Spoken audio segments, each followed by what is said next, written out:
Okay. All right. Now we back. We burn that bee back. You know what I'm talking about? Apologies for that. But as I was going on about um well, like I said, we're dealing with the Appalachian Mountains or mountain range.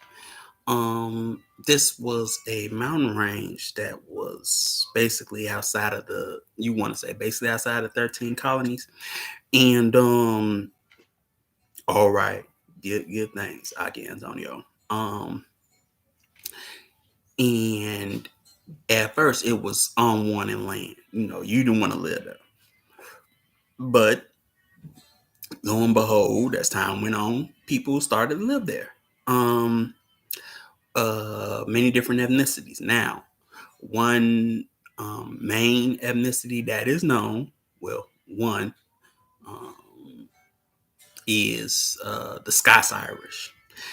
Now, when we talk about Scots Irish, what we're really talking about is the Scots Irish of Ireland, which basically they were people in the Ulster, uh, Ulster County or um, province of Ireland. It's the northern province of Ireland that's still connected to the United Kingdom. It's not a part of the Republic of Ireland. You know what I'm saying? But it's a part of still the UK, right? And at one point in time, group of people, Scots Irish, um, which just meant that they were Scotsmen that lived in Ireland, and were relocated to Ireland a long time ago, and they came to the Americas, and they were one of the people that settled in the Appalachian Mountains or the Appalachians, right? Now another group of people are the Malungi, and they are a multi-ethnic people, but um, they claim Moorish descent. You know what I'm talking about? And if you look down at some of the names of Malungi people, you get the last names of surnames, like Williams and Moore. Another interesting one, at least for me, surname was Goins. And when I heard Goins, I thought of the Goins of Rosewood, Florida.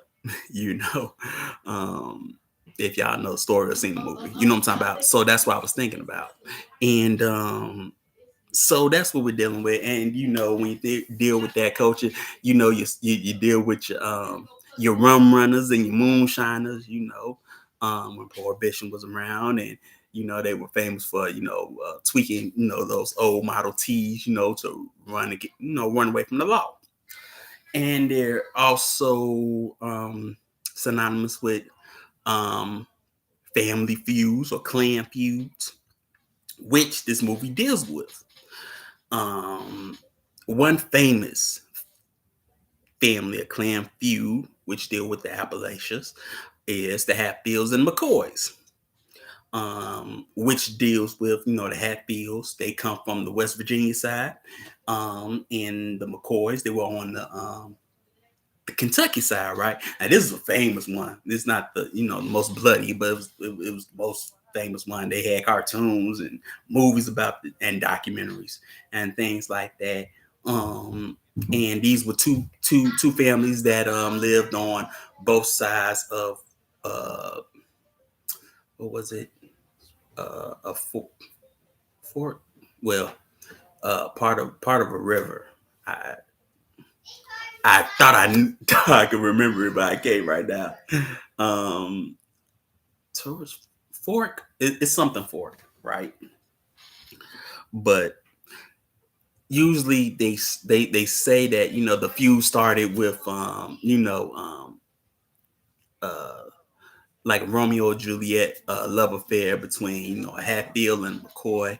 A McCoy woman and a Hatfield man, and that was some dang on drama, right?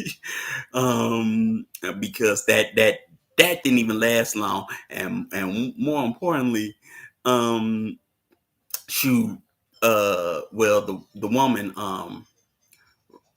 Rosanna McCoy, she helps him get out of jail, because she tells his family, and they break him out.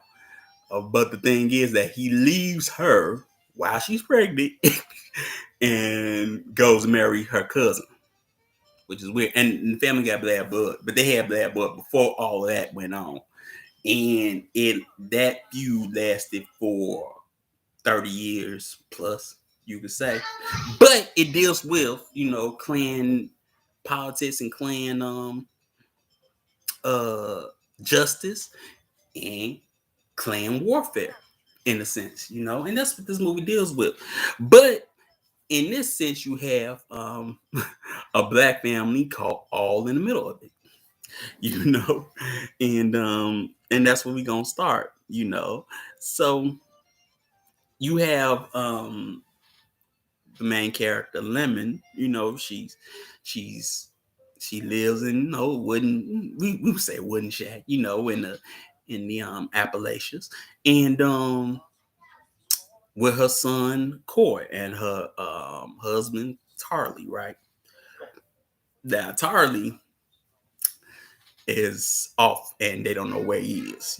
As they say, he out gallivanting. He gallivanting on and whatnot. But she's talking with her son. They doing yard work around the house. And then Coy don't want to do the work. And then she tells him of a story about a crow, a boy that was made a deal with some crows to basically build a dam of stones, and he doesn't do the work. And so while he sleeps, the crows bury him in stones and then pluck out his eyes. You know what I'm saying? And she basically gives the moral to the story is that, you do the work, and you reap the reward. Which is a good lesson to teach, a young, youth, but it should be coming from his father. You know what I'm saying? But she gave that story, right? And so she's visited by Wade and Dixon. Wade looks like something out of the 1860s. If you look at his haircut and how he's dressed, he looks like something out of the Civil War era. You know what I'm saying? And Dixon, you already know what he looked like. But they come to her house, because they say, "Oh, you need to go see Tommy." Now, you can already tell this makes the same mistake as them, in a sense, which we covered early on, where you have a black family or a black home, a melanin rich homestead, and they're isolated, but they're surrounded by non-melanated people off the bat, and the woman is by herself. She's uncovered at that time because her husband supposedly is gallivanting on off somewhere, and she don't know where he is. But there's an issue because you have two white males at her house, telling her what she needs to do, and already she's fearful, and you can tell her, her nonverbal language, right? And they say you need to go see Tommy, and we will watch your boy Coy living in the wrong place. Yeah, and Marlene, she is, and she ain't. I put it to you like this. Map wise, geographic wise, she's living in the right place. If you ever been like in those mountains, it's beautiful country. Beautiful country. If you ever been there, West Virginia, Kentucky, Tennessee, the Carolinas, it's beautiful country. Mountains, hills, green all over everywhere. if you're looking to build something, out there, it's perfect. The problem is it's it's very insular, if you're one of us. And speaking of, like I said, speaking of the Goins, I still remember what one of them Goins said in that 60 minute clip about Rose. When she was talking about Rosewood, wanted to pass on some knowledge to her grandson. Never live someplace where white people can't surround you. Which they broke that rule. You know what I'm talking about. Yes, I can't tell you a good place if you're in the if you're in the majority, surrounded by your own people. My name is Precious. Okay, peace and my precious. Can't. Yeah, but yeah, that's also true. That gets to the second point why it ain't good. You know what I'm talking about? MR Lane. But they say that they'll watch her boy, which basically means that they gonna keep him hostage. Which already, if this is a battle, you already done lost because they already got one of your people captive. So already you have to do what they say, because you ain't supposed to negotiate with terrorists. But so she goes, and first she tells him, well, Tarly got the truck. And they was like, well, you better get walking then. you know. So she gets to walking, for a woman in the mountains, she was really out of breath.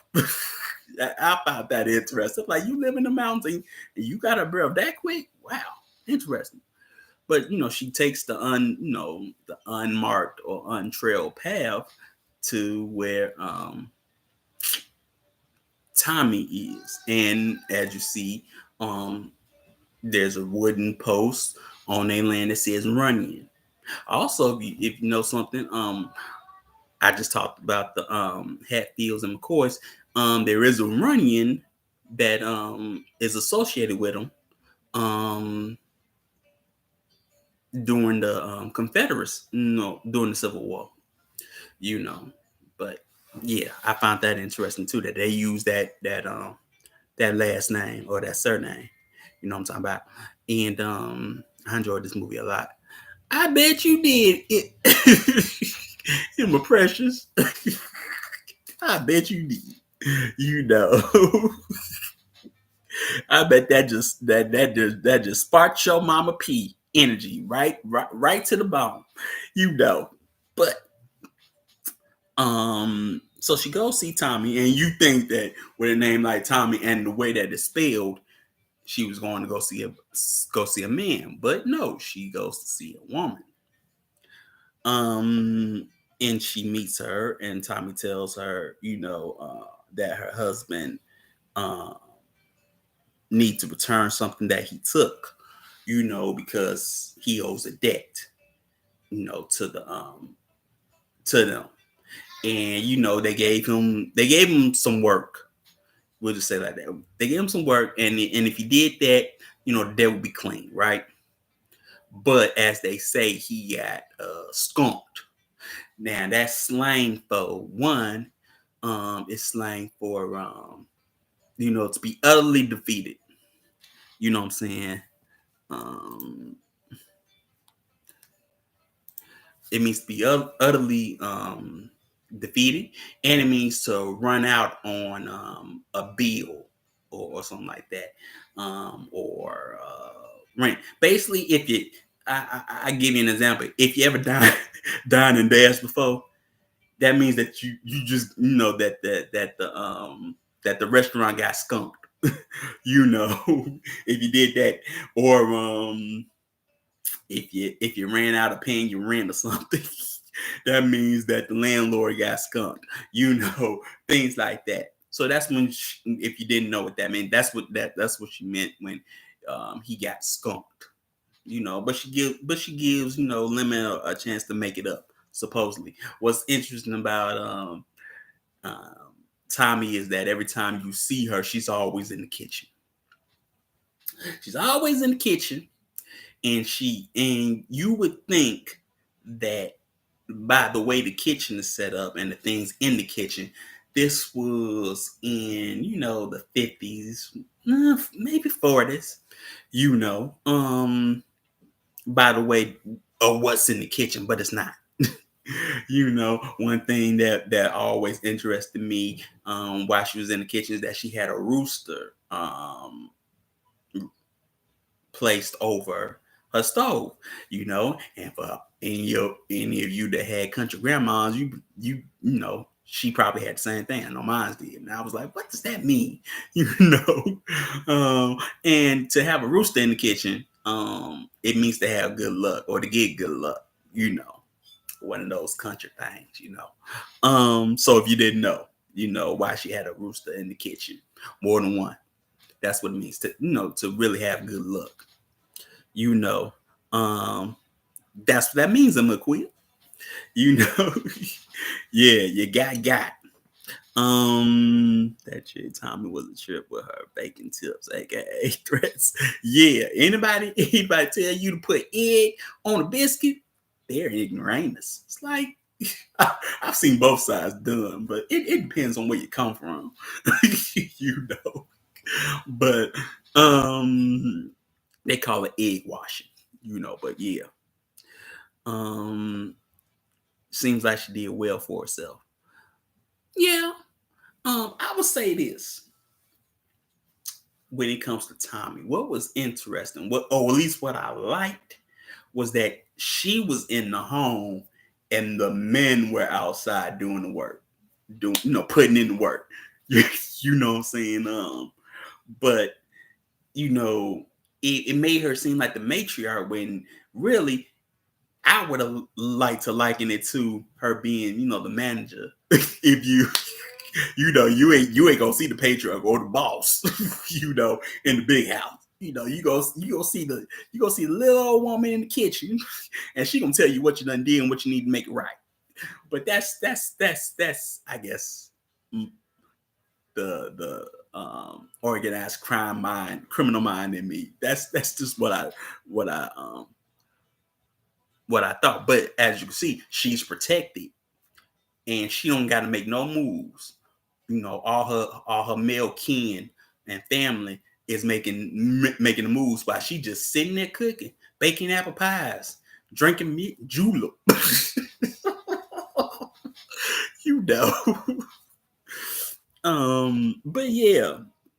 So, Lemon has to find her husband and get back what he took, right? And or they gonna kill, her and her boy. So yeah, she was calling the shots for sure. Um no, it was the family legacy. She was the figurehead. Yeah, I'm just saying, figuratively, Emma Precious. I'm not, but I'm speaking figuratively. I ain't saying that that's what it is, you know. But yeah, so she does that, and Lemon goes to see uh Grady, who's another melanin rich man that lives on the mountain, and these people live by their own rules, and their own what they call the creed. You don't really know what the creed is, but it's their own rules and statutes of the people that live on that part of, live on that mountain, right? And she asks, can I borrow your car? And he says, no, you can. But you gotta deliver something for me. You gotta deliver this vitriol, to some people, to some city people, um round the ways over there yonder. We just say it like that, right? Um and she goes. And one thing you see, well, one is that the boundary line for their property is under a train track bridge. If you've ever been to the country, the backwoods of the country. You sometimes see these wooden bridges, that look old. They look old. These old train track wooden bridges that nobody uses anymore. That's what it's under. You know what I'm talking about. And what's also on the sign is that creed does not exist beyond this point. Um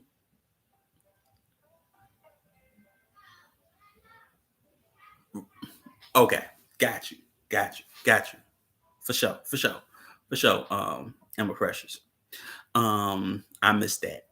Um, so uh already here you have a group of people that says, well, we're not bound by your laws and statutes on our land. That this is the boundary between basically your law or your power and our law and our power.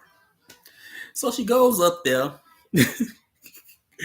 and what you see is that that they're a cult. It's a bunch of people, in a cult, and they got I guess you say ash markings on their forehead, and they living in tents and old school hippie vans and things like that, and Lemon goes to uh give them the vitriol. Vitriol is very is a chemical liquid that can burn burn you, yeah, back to the ether, right?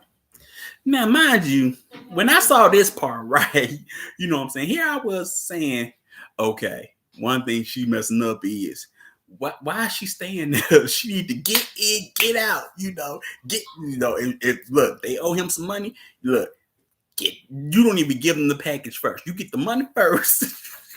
Look at me talking like I did some deals. You get the money first, and then you give them the dang on product. But no, she gives them the product, and then she just stays while they tell her to wait here. You don't wait. You get in, you get out. You already know these people are crazy. And here you are staying, and she keeps on staying while they're holding a ritual, right? Um, she stays while they hold a ritual. And so, one second. Okay. So, oh man, why don't I have?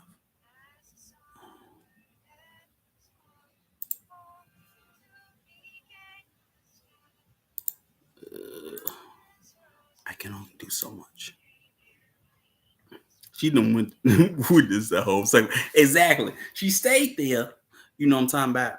And never seen a woman do a man's job. Yes, but she stayed there, and she just still standing there watching. And they told her to wait right there, but she goes further close, and it's like, what are you doing? Go back, whoa, go back. This is where you do not go forward, you go back. You stand there going back, and you run to the car or to the truck. But you run into the car, right? And she running back, and what is he doing? He's basically putting the vitriol on his member, say like that, and he's burning himself. But they like back to the ether, where he's like, this body is not, special, it's just flesh, but we going back to the ether. So that's what he's doing, you know. Yeah, she needs to barter for the car, which that was a good thing in the sense that there was reciprocity, between her and Grady. That's what I liked about that scene. Where she didn't have no money or no goods on her, but he said, "Don't worry about that. Just deliver this for me, and you can use the car." And he even say you even had to put gas in. You use a car, you didn't even have to worry about putting gas in. You know what I'm talking about? So yeah, and so that happened, and she finally leaves once he once he disfigures himself in a sense, and she goes off and looks for her husband, and then she finds their truck, which is an old truck, old pickup, and she finds that she finds his hands on the hood of the truck, and in blood it says thief, you know, on the truck, right? So she already knows that pretty much um he was the plug throughout the movie. Exactly, you know what I'm saying? He was the plug, you know, and it looked like he was like running a general store, you know. um, out of a wood cabin, you could say. That's what it looked like he was doing. For those that don't know about Appalachian culture and anything, there are a few movies that deal with it in a sense. There's Lawless. There's you can I guess you could say what's that dang on movie that had George Clooney and whatnot, and they were singing "I Am a Man." What was that movie called? I forget, but that movie too. And then one called the Education of Little Tree. Well, that deals with Cherokee, a little Cherokee boy, you could say, in a sense, but nah. And even that one, that movie or the book has a story in itself, historically. Um, yeah, he was jack of all trades. He was the moonshiner too. Yeah, well, in this part, they were moonshiners. You know what I'm saying? You gotta remember, if you think of the Scots Irish heritage, they learned it from somewhere, and that's where they took it from. Making whiskey and things like that. Using distilleries and what, outside in the woods. Where nobody would even think of going.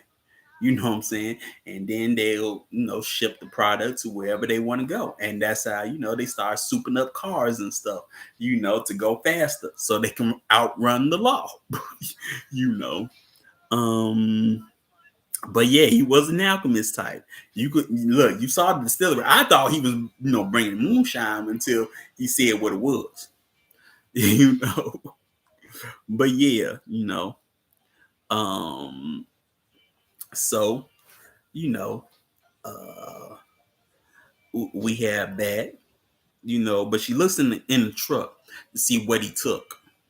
And then she just sees a pocket watch, old school pocket watch, that you open up, circular. It usually comes down with a chain, I would say circa, the 20s, things like that. It's an old school pocket watch. Nobody really, carries one. I always like them, but, uh, but for the chain, you know what I'm talking about, just for the chain. But yeah, but that's what he took, and it was engraved Knox on it. So that was gonna be a problem. Um, yeah, they playing checkers out of bottle caps. Well, I would say them old school glass bottle caps. Coca-Cola. I would even say it was red for Coca-Cola and probably blue black for Pepsi. Because they both had glass bottles at one point in time. So yeah. Um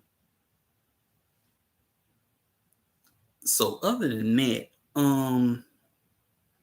we have that, and she goes, let's see. So, you know, uh she goes back to Tommy, right? and talked about what happened to him and what he took.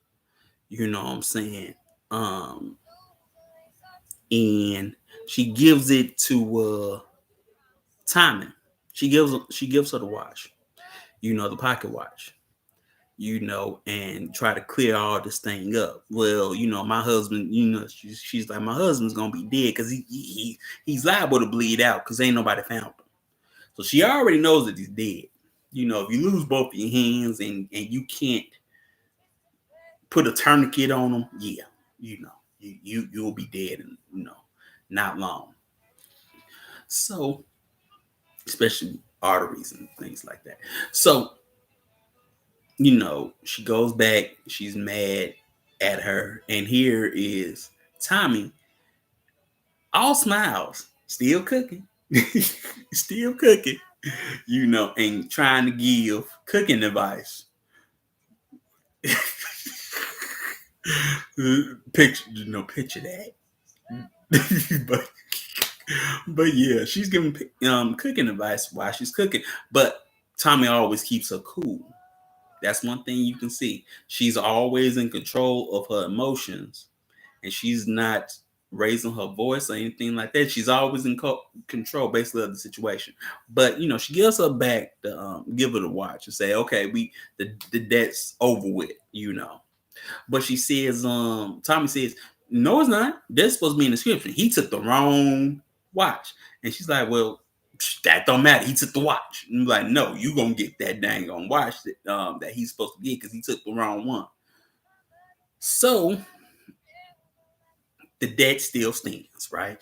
And so she goes back home, and she got her car back with the truck back, but Tommy says, "Well, I'm gonna let Bull, which is one of her male kinsmen, drive you back, and another boy take the car." Right.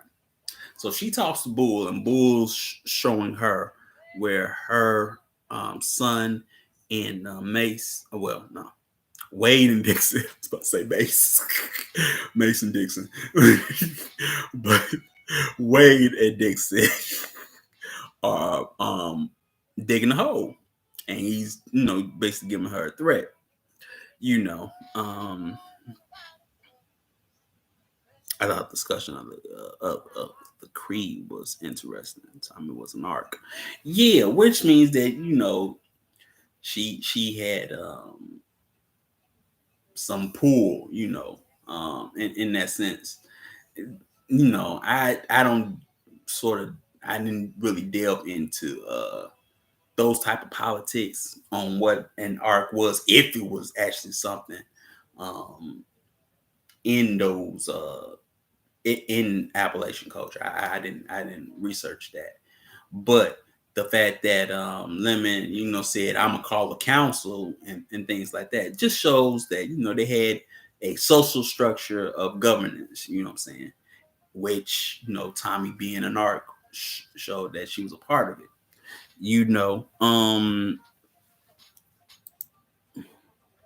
Yeah, I was missed, but I don't know what I missed. But trees in the mountains is this. Um, you don't travel too far up in there. They had their own laws. Yes, they do. Yes, they do. So shit, they do. I'm used to the Tennessee side. I can't tell you about the Carolinas, but when I lived in Tennessee, yeah, they got their own laws, and those coal mining towns in the mountains, they got their own laws, and they are very wary of outsiders, so you don't go there. you know, the funniest thing I saw was like um a debate between a conservative country southerner and a liberal California type hippie dude. It was the funniest thing in the world. Down range. You know what I'm talking about, Sister Kashia? You know, uh, one was sorry, one was a cap. no, one was a lieutenant. And here I am, them talking back and forth, and I'm like, man, I want to get out of here. I don't need to be part of this, but I gotta stay here.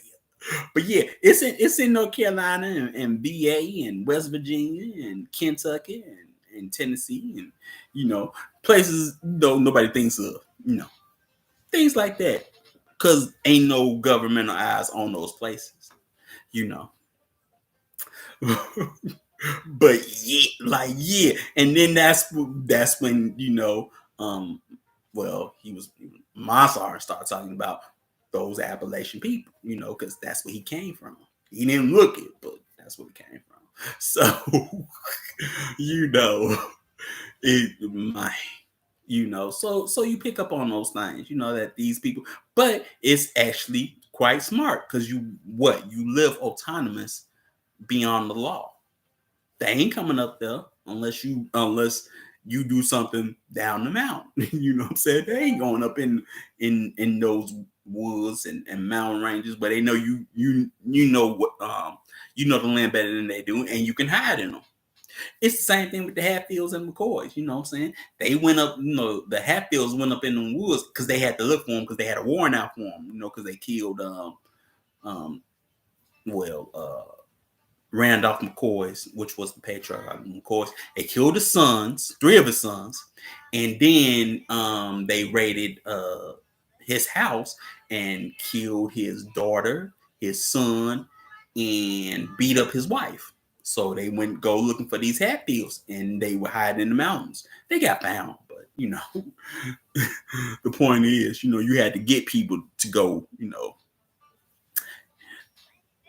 get them. So yeah, let that be a lesson to you. Stay where you at. Stay where you at, and get squad up, what I'm saying? Squad up, clan up, you know what I'm talking about? And then all y'all go over and take over the mountain. You know what I'm talking about? If you're gonna take the hill, take the hill.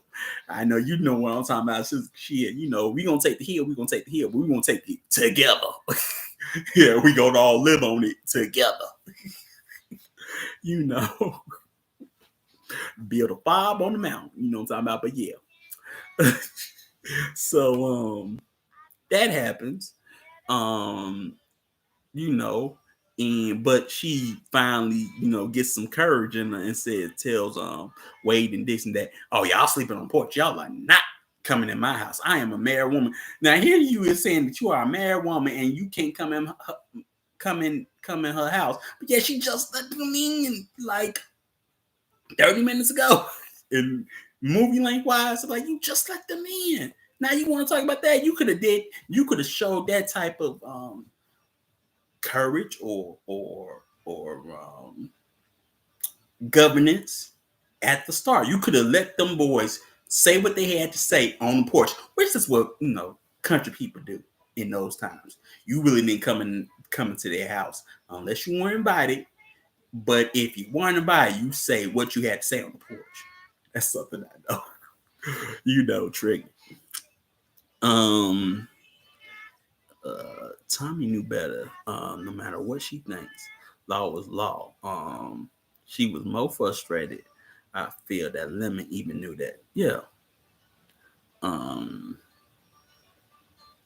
So yes, she did use Tyler. She knew he wasn't going to be able to get that watch. He was skunked before he started. Yeah.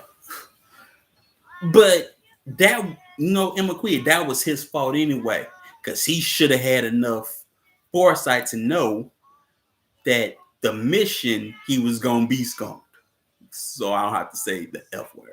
He was going to be skunked, and he shouldn't even be bothered in this whole clan politics anyway, because he going to be the patsy or the fall guy. So the smartest thing is to not take the deal. Find another way. Or better yet, how about, have your own core economy and your own generator where you ain't being taxed by somebody that, you can build your own generator yourself. You know what I'm saying? Why are you paying somebody else to have an electrical generator or whatever? Build your own. That's what he should have done. be autonomous as he could possible. And he didn't do that. You know what I'm saying? And look, stay where you at, And he should have stayed or moved his family on the mountain where ain't nothing but his own peoples. You know what I'm saying? Instead of being so isolated and insulated, surrounded on all sides by foreign, cultures. You know what I'm talking about? I wouldn't call that ambition. I call that stupidity.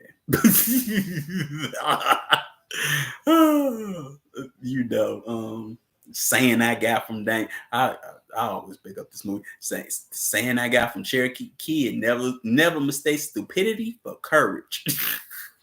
So you don't. This was an act of desperation, and therefore an act of stupidity. Because you can already see that Tyler was moving from, if you ask me, he was moving from an impoverished mindset, and he was desperate to make something happen for his family. Therefore, he was going to do something stupid, which he did.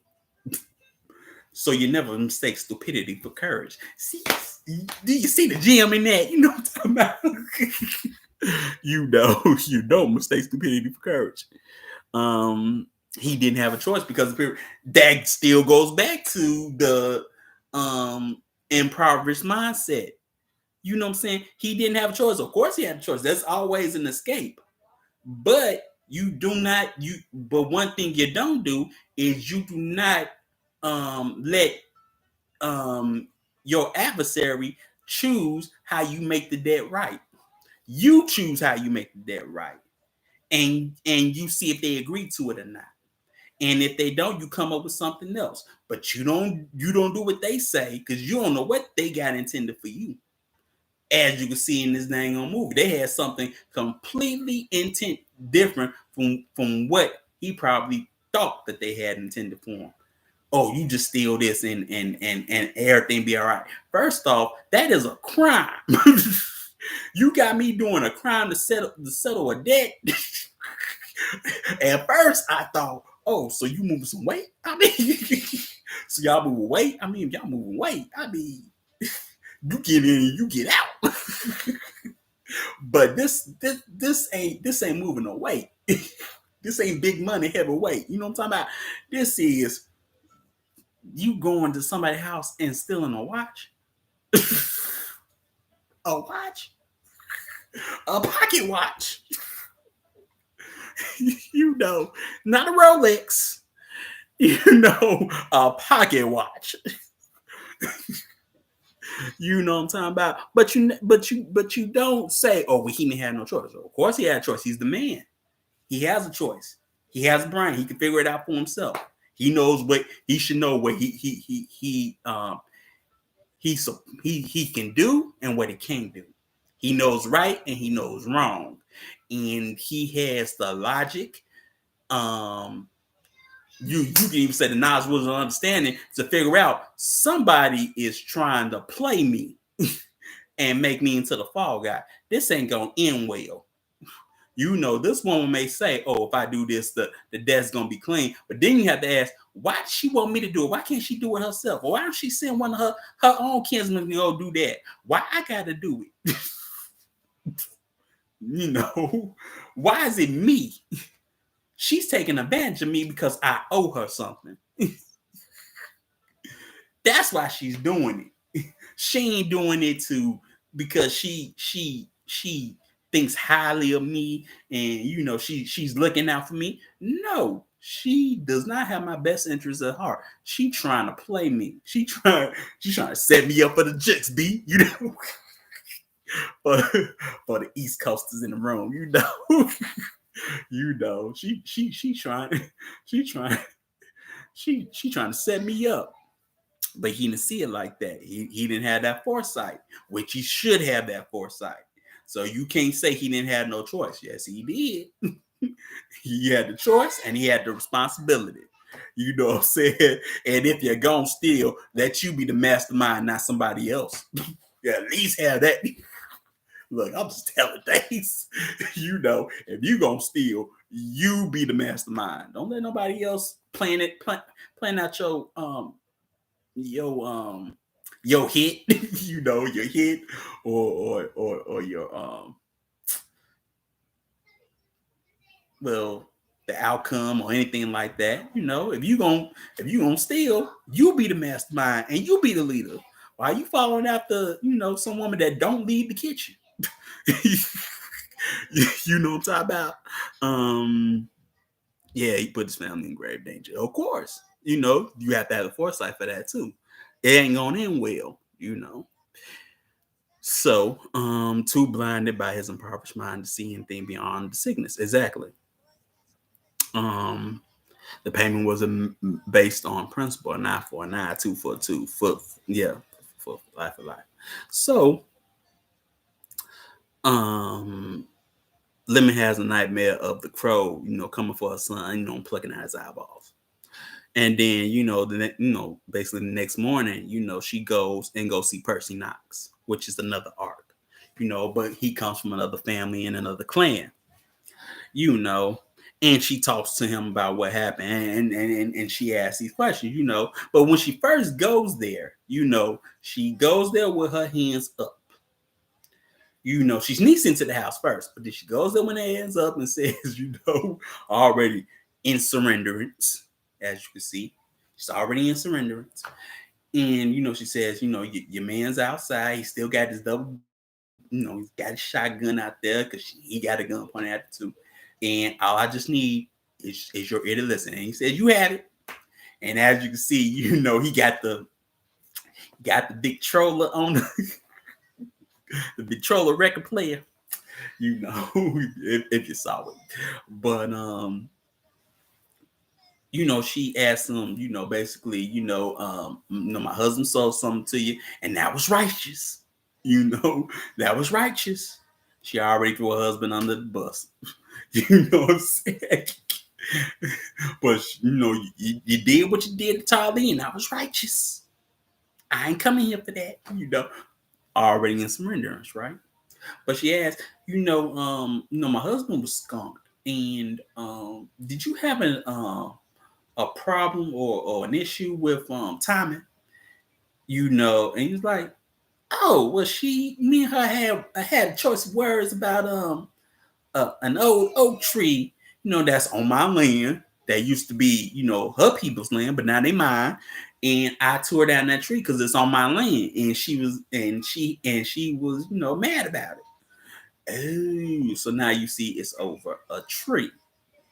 You know what I'm talking about. What I'm liking this back to the Hatfields and McCoys. Now the feud was over a bunch of things. People dying. The Hatfields killed a McCoy. He was a Union soldier, and they all fought for the Confederacy. But one brother in the McCoys, he fought for the Union, even though he had brothers that fought for the Confederacy as well. But the Hatfields didn't like that, so they killed him, right? But one thing they say that also fueled the feud is a hog dispute. A McCoy, where Randolph McCoy said that he saw a hog or a pig on Hatfield land that had the same, markings as one of, the pigs on his land. And so they went to court about it, and it was ruled in, the Hatfield's favor. And the person that helped, in that ruling got killed. You know what I'm talking about. But it was over a dang on hog. You know what I'm saying? Why this one's over a tree. A tree that ain't on your land no more. But she felt that way. This was over a feeling. A feeling of anger, It's just like that lonesome fuse over a seed. It's it's a principality, it's the principle of the thing. There's principality in this, what I'm saying? Yes, this is the way you right. Yeah, the family land on land, it don't matter. It don't matter. It don't matter. The name is mine. Name got my daddy blood on it. You know what I'm talking about? look, here I am, and I gotta put that movie in something. She can go, but the name stays home. Do you see what I'm saying? you know, she wanted to keep the name, but she ain't part of the family no more. You know what I'm talking about? But the name is mine, and the name got my daddy blood on it. And not only my daddy blood, but it got my daddy's daddy and his daddy. You see what I'm saying? But she wanted to keep the name, and she ain't even part of the set no more. She ain't with the gang, but she want the name because she worked too hard for it.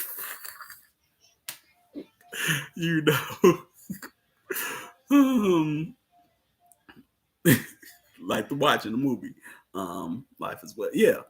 Tommy had already figured out how to get her revenge by sacrificing Lemon's family. Exactly. That's why Arlene, Tarly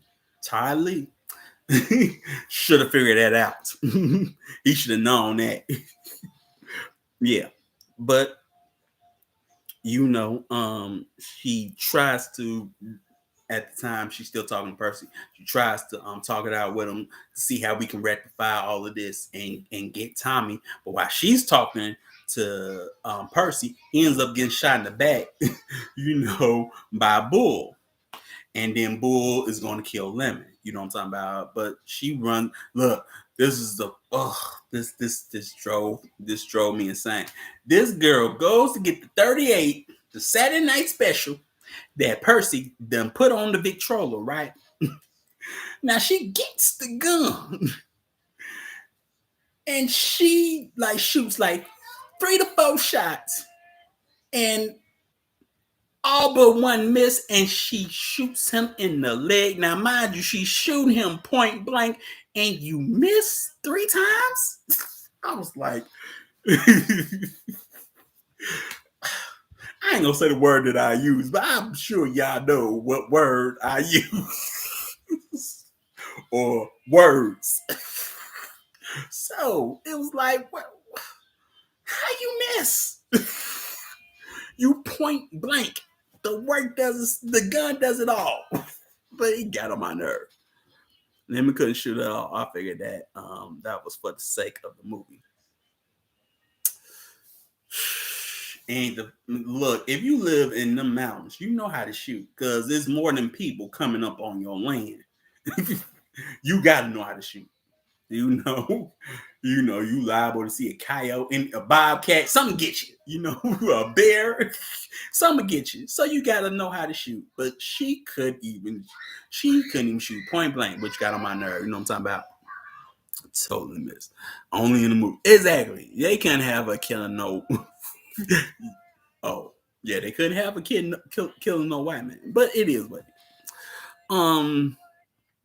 is. That's probably right. That's part of your memory.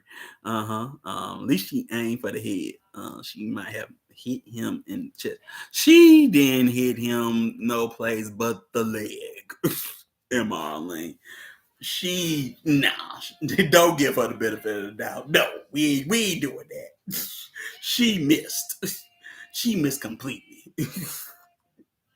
So anyway, but she runs away to her truck and she waits for Bull to, limp peg leg himself to his truck, and they go into a truck, a car chase, and she goes to where the Dakotas meet. You know what I'm saying? And runs up on their land. You know what I'm saying? And she says, "Hey, there's a man coming there with guns." And so, these people, they go and they tell Bull, go back, and he's like, "Look, I ain't here for y'all. I'm just here for her." And the leader was female, because the old leader done died. She says, "Give us your weapon and you can go on." He don't want to do that. He starts busting off, warning shots. And so the stupidest thing. So while he did all of that, that woman, she ain't showing no fear. She just turns back and says, "Get him." And so they charge him and capture and beat him and things like that. You know what I'm saying? Why they said back to the ether, back to the ether, things like that. Thank you. I play that exactly. City people. We'll say it like that. Love and light, get them. Exactly. So he gets captured, and then they put the rest of the jar of vitriol on his face, and they clip him. They kill him. You better know how to shoot. You dang on right. Sovereign eats, because we already know you know how to work the machete. Which that's what I like about you. You know how to work the machete. you know. So yeah.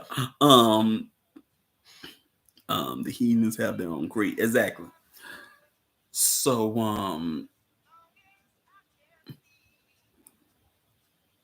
yeah, Mr. C. Yeah, he didn't have enough bullets for him. Yeah, well, he dealing with a double barrel. Now we are in modern times, so he should have had a pump action or a semi-automatic shotgun. you know, why you still messing with double barrels? I mean, they cool, I guess. But you only get 2 shots, and you got to be, proficient enough to back up, or to know your surroundings enough to where 2 shots, take it out, reload, bang, bang, bang. To have that gun, to have that weapon work in your advantage and the surroundings. Obviously, he wasn't thinking that dang on far, right? And they in the mountains, bro. That's high class. Yeah, working with. Look, it don't take that much to get a dang on shotgun. They can get one. You know how many dang on gun fairs be off in dang on city? I mean, you mean tell me they can't get no pump action? They still gotta use double barrel. If that's the case, why don't you have a good old 1911 while you at it? At least that's semi-automatic. But you mean tell me you can't get you still working with double barrel? Come on, son. Just come on. I gotta shoot with my pinky. No, you do not shoot. No. You don't shoot with your pinky up. You're gonna need that to grip. Grip. You can't shoot. You can't do that. You know what I'm talking about. This is not one of those pimp moments. I can't tell you. You know what I'm saying? One of them. But so they kill him, you know what I'm talking about, and they drive and they drive his truck back down, from their property line, and then she says hallowed day, which is holy a sacred day, and so Lemon goes back and goes back home, and she goes and basically she kills Wade, hitting him with a tire iron and whatnot, and then she chains Dixon, to the bodies, of Bull and Wade in the ground. Oh, yeah, he read things on. Apparently he did. Like she said, a double barrel is high class, but they weren't running. You gotta remember, like Grace said, these are city people, so they know better guns than that. Like a double barrel's gonna make me look. I count 2 shots. You only got 2 shots, but my Glock got about 8, 10 to 18, depending on how much, the clip size, you know what I'm talking about? Or you got the extended clip, or as I say, the extended magazine. We don't call it clip, extended magazine, you know what I'm talking about? So, why you just got 2 shots? I got multiple, more than one. Bang, bang, bang. Why you gotta, work with your little 2. and you probably don't have, a reload. So, and it's gonna take you a minute. So I'm gonna get you. you know, Look, even the 38 would have been sufficient.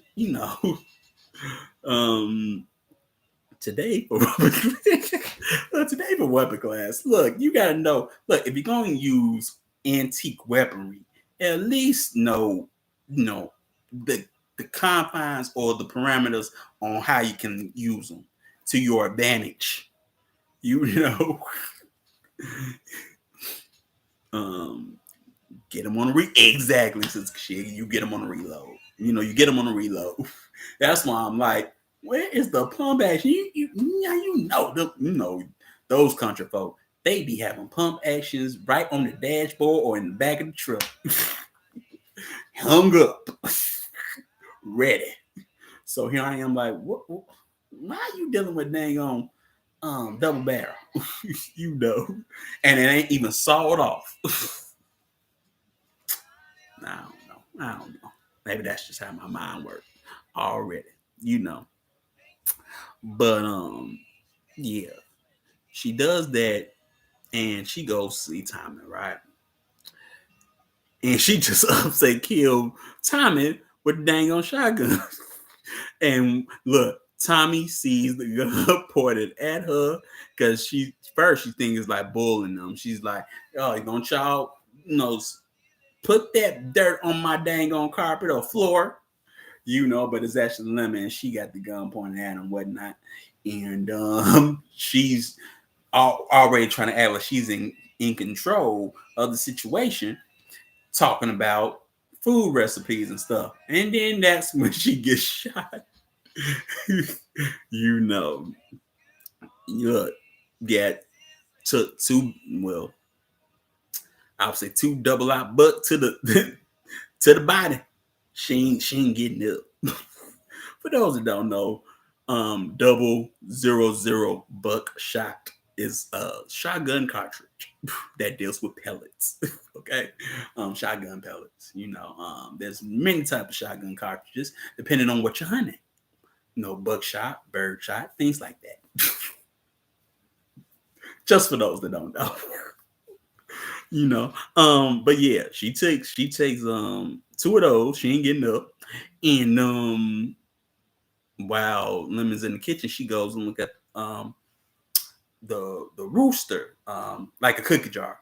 I'm so used to it being a rooster cookie jar.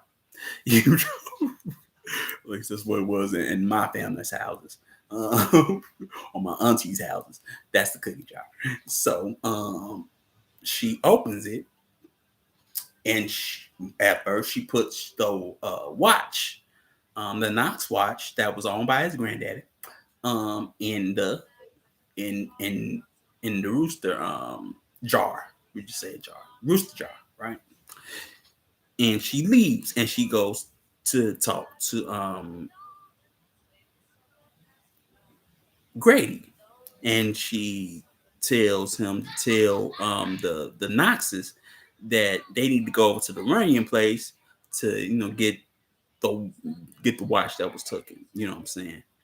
And whatnot. And Grady already knows that it's gonna be a war. Man, you about to have a war going on. You know what I'm saying? But she goes and she leaves. But before she leaves, she gets in the truck with her son, and he, she tells him the story again about the crow.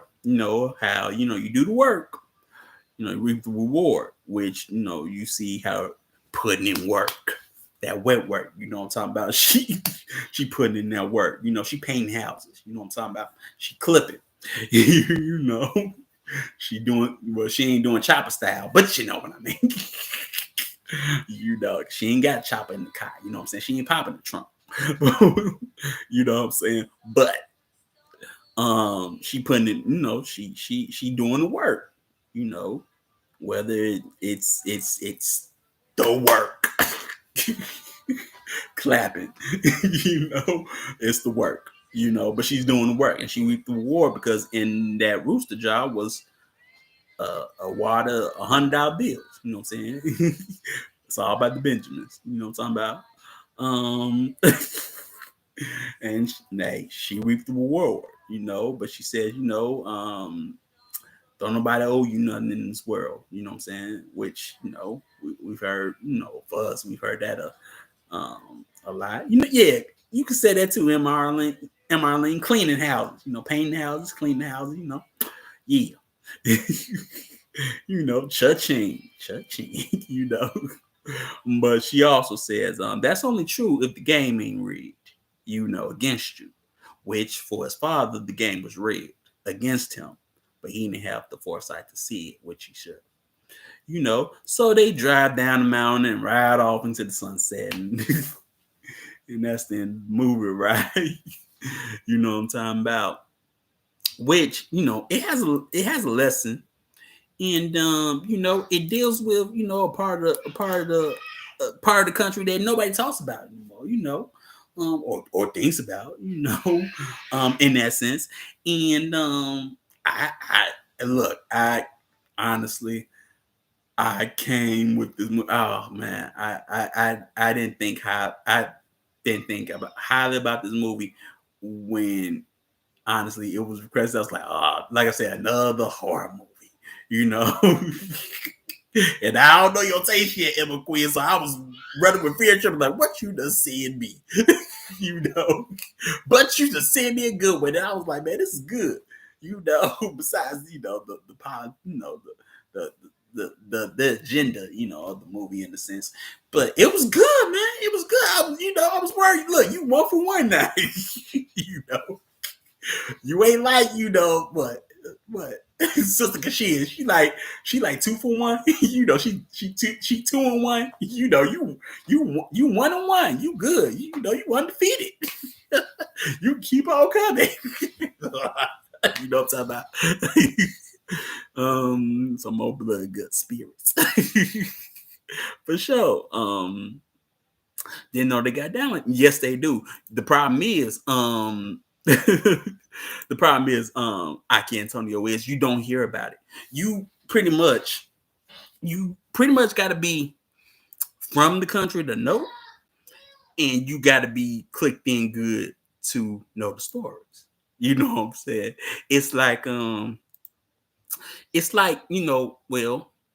I always been around country people my whole life, and I remember you know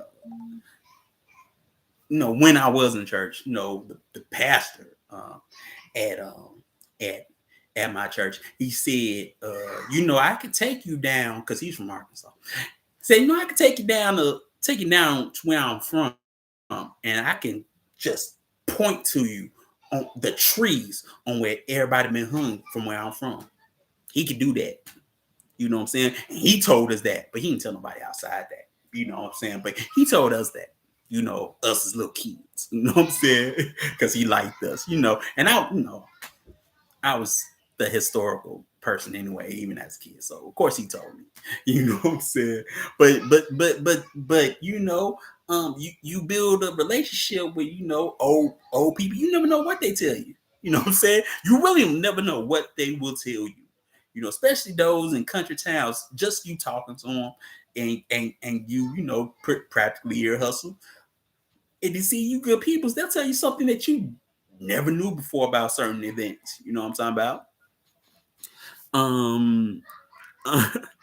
Well, you won't hear about it either. Remember what the opening statement said. Yeah, you won't hear about it because it's isolated people. They ain't gonna tell you, what goes on in their community, which is a good thing. They're not gonna tell you that. And that's something to I'm learning that sense of community. No outsiders allowed. Ever. Yeah, yeah, yeah. That's how it should be. Smart. Being on those mountains. Um, and things like that. Now look, now we can talk about something. We can talk about other things that that deals with mountain people. Yeah, we make fun of all the dang on time.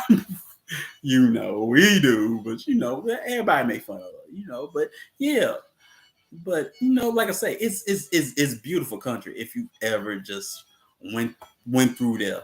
I can't speak for the northern Appalachians, but the southern Appalachians, oh, it's beautiful, man. It's beautiful. I would live there my dang self, but I wouldn't live there by myself. No. It's gonna be like I'm running with the gang. Yeah, hey, we all going up here. You know what I'm saying? Exactly, Sister Kashia already. Exactly. Because if it is, I'm tooling up. you know, I'm squatting up and I'm tooling up, and hey, they ain't gonna get me. I'm gonna get them with my country, look, my country swing and say, um, look, you come around here, I got something for you. I mean, it's not say it like that, but may use other words, but and then say, hey, that one right there, she got the machete. She'll cut. She will cut off a limb. You already know who I'm talking about. And that one right there, she that was a precise shooter right there. She'll pick you off from 300 yards. I know you know who I'm talking about. So that's my Janae right there. you know. That's that. You know. And you want and look and look, we just the vanguard. You ain't even met the silverback we got in the back. and trust me, you don't even want to meet him. You know what I'm saying? Exactly. Yeah. And that's where you also, as you know, since shit, that's where you get things like Paw Paw and Meemaw and Granny and Mammy and things like that. You get them from the Appalachians. That's the way they talk. You know what I'm saying? Um, I know sometimes they say for grandmother like mom, but but in Louisiana they say mama, because French, so they say mama, but they say mama, it's interesting, linguistics. Yeah, see, mama, but I'm so used to saying mama, mama. It's same thing but different, saying different dialect, but you know what I'm talking about, but yeah, you know, but and pretty much that's what you get your folk music from, and I would probably square dancing. I don't know about all that, but yeah, your folk music, country music. You ever been up in them? Boy, they got country music radio stations for days.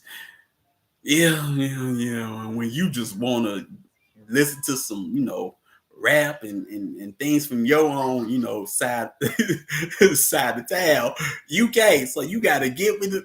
Look, see them dang. I think since she, some of us know country songs, then you grow to like them. It's weird stuff in the world, but yeah, some good old blue. See that bluegrass, which bluegrass, Kentucky. It's called the bluegrass state. Things like that. you know. Um, so yeah, that's what we visited this strong. Next strong, we gonna do Gladiator. You know what I'm saying? Gladiator, which is good film. And we gonna talk about Rome. We're gonna get in. Well, we're gonna talk. We're gonna talk about Rome and the Roman Empire and things like that. Are you not entertained? You know what I'm talking about? And we gonna deal with it. Historically, the Roman Empire, and deal with the time of the Roman Empire that they're dealing with in this movie. You know what I'm talking about? Oh, already, Emma Queer. Honestly, when I came up with Gladiator, I thought of Brother Zach. He don't ask me to do no movies, but I thought I know he'll like something like that. You know what I'm saying? I thought of Brother Zach would do, but when I put that movie on the list, you know what I'm talking about. But yeah, great film. Yeah, it's one of my favorites too. You know what I'm talking about. So we gonna get with that. We gonna talk about well, not the Circus Maximus, but the Coliseum. You know what I'm saying, still around today in Italy or Italy.